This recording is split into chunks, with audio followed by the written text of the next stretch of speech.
فکر کے علماء سے، مدارس سے اور حکومتی سیاستدانوں سے اور غیر حکومتی سیاستدانوں سے ان کی ملاقاتیں ہمارے لیے سوالیہ نشان ہیں۔ میں تو کہتا ہوں کہ اگر اس سفیر کے وابستہ عرب ملک نے پاکستان پر حملہ کیا تو میں آپ کو یقین دلاتا ہوں کہ شاید ان سے وابستہ لوگ تو کہیں کسی اپنی نمک خواری کا اظہار کریں، لیکن ملت جعفریہ پاکستان کے سپاہیوں کے برابر میں کھڑے ہو کر پاکستان کا دفاع کرے گی۔ پاکستان کی سرزمین متحمل نہیں ہے فرقہ واریت کی، اور کوئی جگہ بھی متحمل نہیں ہے۔ ہم نے اس فرقہ واریت کے فرید کو مارنے کے لیے، اس جن کو بوتل میں اتارنے کے لیے جو قربانیاں دی ہیں، کوششیں کی ہیں، وہ کسی سے ڈھکی چھپی نہیں ہے۔ بے حیثیت تعداد کے اعتبار سے اگر دیکھا جائے تو پاکستان میں سب سے زیادہ نقصان ملت جعفریہ کا ہوا ہے۔ ہم نے ایسے ایسے حسین چہرے اپنے ہاتھوں سے، ایسے ایسے آسمان زمین میں دفن کیے ہیں، ایسے ایسے سونے کو ہم نے زمین میں دفنایا ہے کہ جس کو بنانے کے لیے ایک طویل مدت درکار ہوتی ہے۔ ڈاکٹر ہم نے، انجینئر ہم نے، علماء، دانشور، افسران، زمینداران اور پاکستان کی خدمت کرنے والے افراد کو ہم نے اس ملک میں شہید ہوتا ہوا دیکھا، مگر ملت جعفریہ نے کبھی متحدہ مجلس عمل، کبھی اسلامی نظریاتی کونسل، کبھی ملی یکجہتی کونسل، اسی طرح صوبائی اور ضلعی سطح پر مختلف فورموں پر کبھی اپنے آپ کو غیر حاضر نہیں رکھا،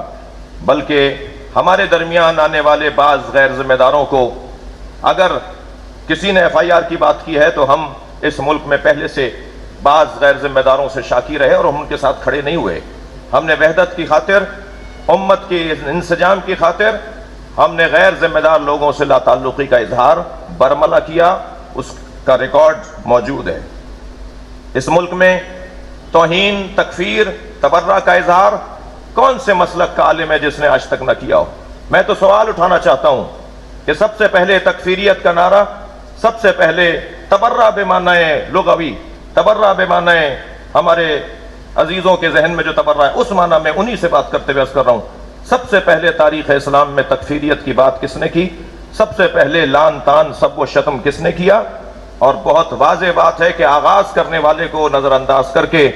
بعد میں اصلاح کی کوشش کرنا، یا اس کو کسی چادر میں چھپا کر بعد میں اصلاح کی کوشش کرنا، یہ کسی طور نہ معقول ہے اور نہ ہی عملی جامہ اسے پہنانا ممکن ہے۔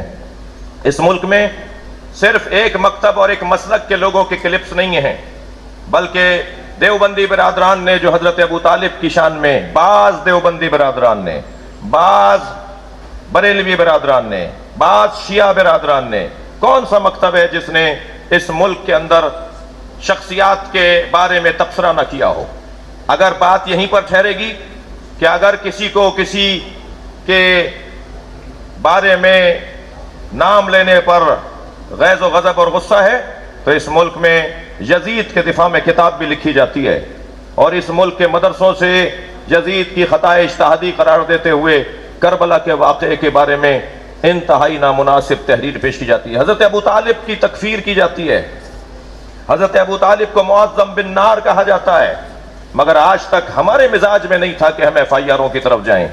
اچھا ہوا، بہت اچھا ہوا آپ نے ہماری توجہ دلا دی، بہت اچھا کیا کہ ہمیں بھی یہ روش اختیار کرنی چاہیے، اور انشاءاللہ اسلام آباد بلکہ پیواڑ کی چوٹی سے لے کر کراچی کے ساحل تک، لداخ کی پہاڑیوں سے لے کر کراچی کے ساحل تک پوری ملت جعفریہ پہلے کی نسبت بعض چیزوں میں ہوشیار ہوئی ہے۔ ہمارا مزاج نہیں تھا بہت سی چیزوں کی طرف توجہ کرنے کا، ہم چاہتے نہیں تھے اس وادی میں قدم رکھنا، ورنہ اس ملک میں کہاں کس نے کیا کیا کہا ہوا ہے وہ سب کے ریکارڈ پر موجود ہے۔ دیکھیے، تعبیریں مختلف ہیں، تعریفیں مختلف ہیں، قرآنی مفاہیم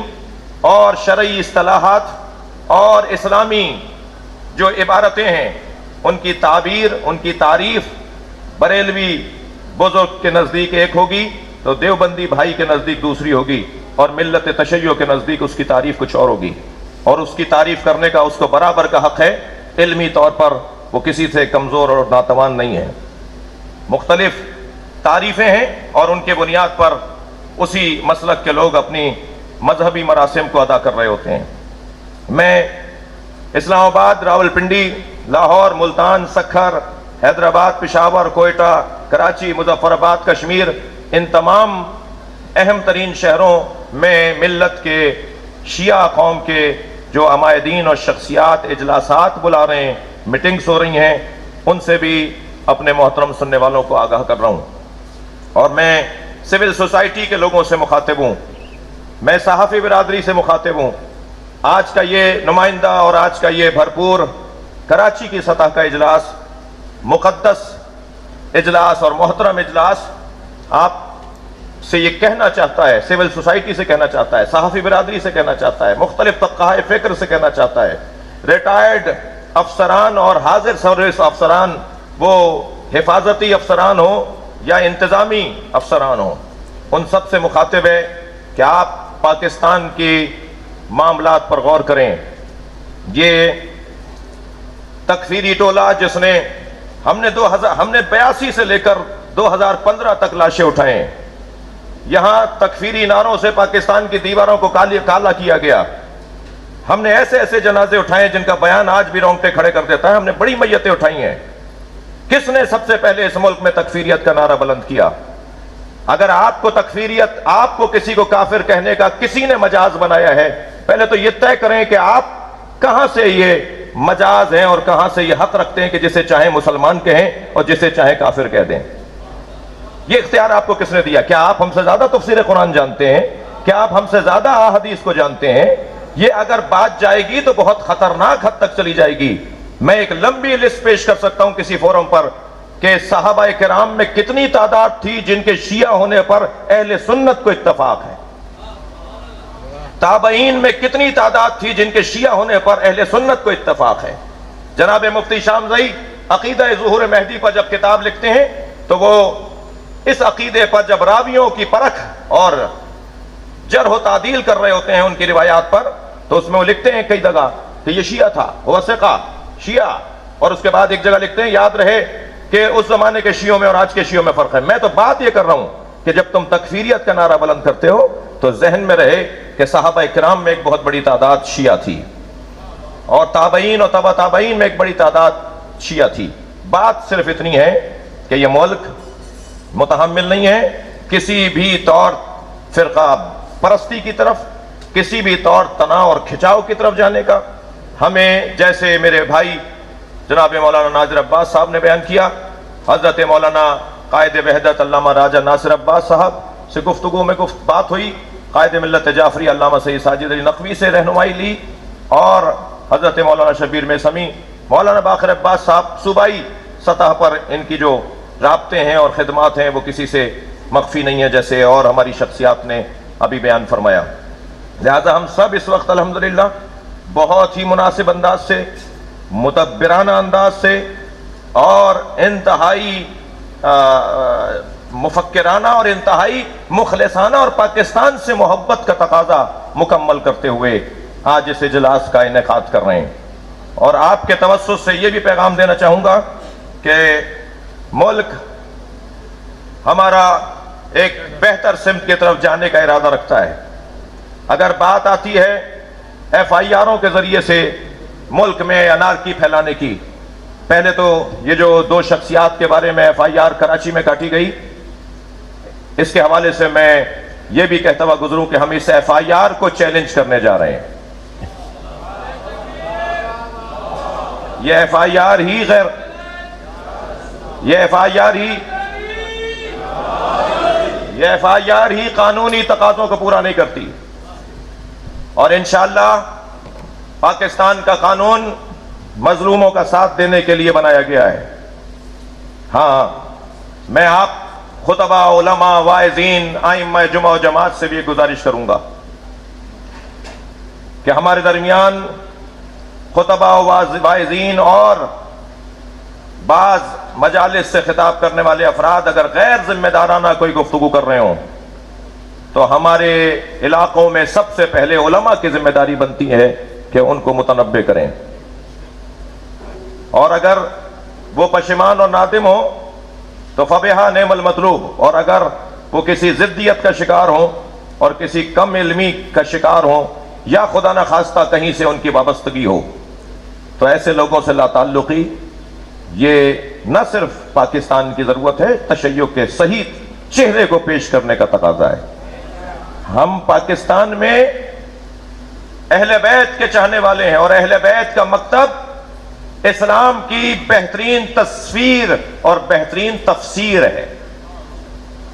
میں نفی نہیں کر رہا کسی اور اسکول کی، مگر مکتب اہل بیت کی تعلیمات اور احادیث سے استفادہ کرنے والے، ان کی روش اور ان کی سیرت پہ چلنے والے در حقیقت اسلام کی ایک بہترین تصویر پیش کر رہے ہوتے ہیں۔ ہمیں اس ملک میں اسلام کی بہترین تصویر پیش کرنی ہے، ہمیں اس ملک میں قرآن کی بہترین تفسیر پیش کرنی ہے۔ اپنی ان مجالس کو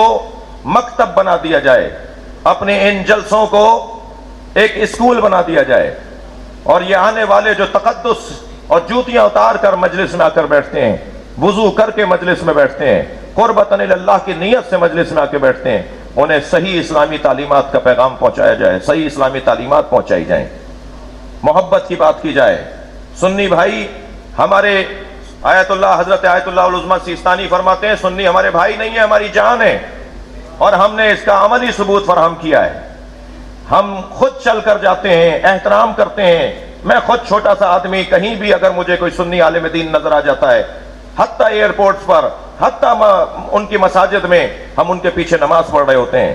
یہ عملی ثبوت بھی اگر پاکستان میں کثرت سے کسی نے دیا، اکا دکا مثالیں ہمارے بھائیوں کی ہیں، مگر کثرت سے ہماری مثالیں ہیں کہ ہم نے علماء اہل سنت کے پیچھے جا کے نماز پڑھی ہے اور اس کو گھر جا کے اعادہ نہیں کیا ہے۔ ہم فقہاء امامیہ کی تعلیمات اور فتاوی کی روشنی میں ہم ان کے پیچھے نماز پڑھنے کو جائز سمجھتے ہیں، اور نماز ہماری مکفی ہوتی ہے، کافی ہوتی ہے۔ اور ایک اور بات کہہ کر میں اس ہاؤس کی توجہ دلانا چاہوں گا۔ عزیزان گرامی، پاکستان ایک ایسے دور سے گزر رہا ہے کہ جس دور کا انتظار، جس موڑ کا انتظار مدتوں سے سنجیدہ طبقے کو تھا، ایسے میں پاکستان میں فرقہ واریت کی آواز اٹھانا اور اس کو ہوا دے کر مسائل کو پیچیدہ کرنا، مجھے چند بزرگوں پر تعجب ہے۔ وہ میرے عزیز ہیں، وہ میرے بڑے ہیں، مگر مجھے تعجب ہے کہ آپ نے 70 سالوں میں پہلی مرتبہ کتابوں میں لکھی ہوئی باتوں کو سنا۔ یا تو آپ کی خدا نخواستہ کم علمی ہے، اور یا آپ تجاہل عارفانہ سے کام لے رہے ہیں۔ پاکستان میں 70 سالوں میں ایسا نہیں ہوا، بلکہ پاکستان کی سرزمین پر یہ بات پہلے بھی ہوتی آئی، بعض باتیں پہلے ہوتی آئیں جنہیں ہم پسند نہیں کرتے تھے، ہم خود پسند نہیں کرتے تھے، اور بعض باتیں ہمارے عقائد کا حصہ ہے۔ میں موٹی سی بات کروں گا۔ خلفائے ثلاثہ امہات المومنین رضی اللہ تعالی عنہن اور بالاخص اہل بیت عظام علیہم السلام کی تعظیم، اہل بیت کی تعظیم ہم پر لازم ہے، اور خلفائے ثلاثہ اور امہات المومنین کی بے احترامی کرنا ناجائز ہے۔ لیکن یہ ہرگز سرایت نہیں کرے گا عقیدہ کہ ہم بنی امیہ کی تعظیم بھی کریں گے، ہم بنی امیہ کا احترام بھی کریں گے۔ یاد رہے، بے احترامی کرنا اور بات ہے، اور انہیں اپنے لیے نمونہ عمل بنانا اور بات ہے۔ ہمارے لیے نمونہ عمل اہل بیت عصمت و طہارت ہے، مگر مقدسات کی توہین تمام فقہاء امامیہ کے فتاوی کی روشنی میں ناجائز ہے۔ مسلمہ اسلامی مسالک کے مقدسات کی توہین فقہاء امامیہ کے فتاوی کی روشنی میں ناجائز ہے۔ مگر پہلے طے کیجئے کہ جس پر آپ کو زیادہ غصہ ہے وہ آپ کے ہاں مسلمہ ہے، ان کا احترام، ان کا مقام، ان کی حیثیت آپ کے ہاں مسلم ہے؟ نہیں۔ عزیزان گرامی، میں اپنے پاکستان کے ایک مفتی اعظم صاحب کو متوجہ کروں گا کہ آپ کے دائیں بائیں کچھ لوگ ایسے نظر آ رہے ہیں کہ جو اس ملک کے پہلے بھی خیر خواہ نہیں رہے، جنہوں نے ماضی میں بھی اس ملک کے اندر آگ لگائی، اور انہوں نے ہمارا نقصان تو کیا ہو، اپنا نقصان زیادہ کیا ہے۔ خدا کے لیے آپ سمجھدار ہیں، معاملہ فہم ہیں، بزرگ ہیں، آپ اس کے خطرات کی طرف توجہ کریں۔ ایک دفعہ پھر تمام شرکاء، خاص طور پر اس اجلاس کے انعقاد میں حضرت علامہ شیخ شبیر حسن میثمی، حضرت علامہ سید باقر عباس زیدی، ان کے رفقا، اور جناب مولانا سید رضی حیدر زیدی ہیئت ائمہ مساجد و علماء امامیہ، ذاکرین امامیہ جناب نثار قلندری صاحب، ان کے رفقا اور آپ سب اور میڈیا اور رسانوں کے جو نمائندگان یہاں تشریف فرمائیں، ان کی حضور، ان کی بارگاہ میں ان کی خدمت میں شکر گزار ہیں، سپاس گزار ہیں، ممنون اور متشکر ہیں کہ انہوں نے زحمت فرمائی اور آج کے اس اجلاس میں شرکت کی۔ امید کرتے ہیں کہ ہماری ان قراردادوں پر جو ابھی بیان کی جائیں گی وہ بھرپور توجہ کی جائے گی اور مملکت پاکستان کے سمجھدار ریاستی ادارے پاکستان کو کسی خطرناک موڑ کی طرف جانے سے بچائیں گے انشاءاللہ تعالی۔